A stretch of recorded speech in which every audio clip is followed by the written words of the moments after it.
You just mentioned talking about people, building new careers. The mantra of the administration is "Build Back Better."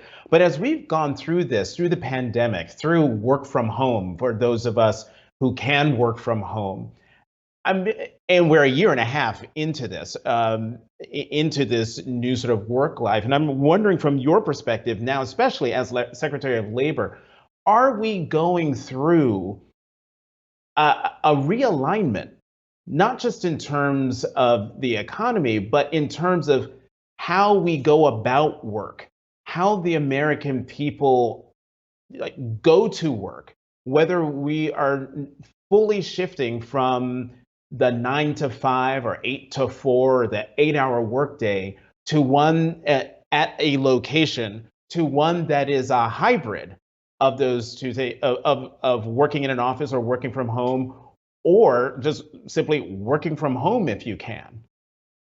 No, I think we're definitely going through an realignment here in the United States of America, in the world, in the way what our workplace looks like. I know that probably right a month or two into the pandemic, many people were talking about our alignment would be working from home more. But there's been a shift here in this country and a shift in this world of employment, and I think that it's going to take some time for us to figure out as we move forward here what does that new workplace look like? What does that new worker look like in some cases? I think back to when the pandemic began, we had an administration here in Washington that didn't have a plan to deal with the pandemic. President Biden inherited that. He also inherited that past administration didn't have any consideration to what's going to happen to our economy as we move forward here post pandemic. President Biden inherited that.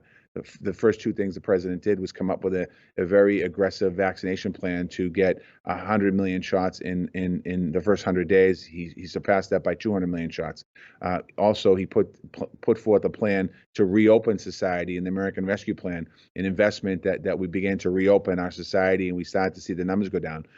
Then he followed that up with two other plans: the bipartisan infrastructure bill, which is a physical infrastructure bill, roads and bridges, and broadband access, clean drinking water, and then the Build Back Better agenda, the reconciliation package, thinking about the long-term impacts of our cares economy, long-term impacts of our schools, our early education, and also job training. So I think about as we do this, the one problem that we have to face with right now is the sense of urgency, and we don't have the time to wait 2 and 3 and 4 years to figure out what's happening here. We have that sense of urgency right now, and at the Department of Labor, I have a lot of great smart people around me right now that are having these conversations about what's going on in our economy.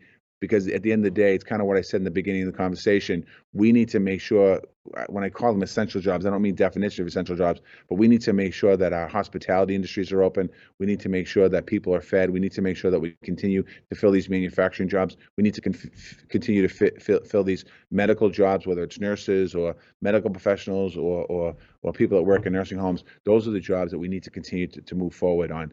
And it'll adjust, but I think it's going to take some investment, and quite honestly, the federal government open up the purse to make these investments in job training moving forward.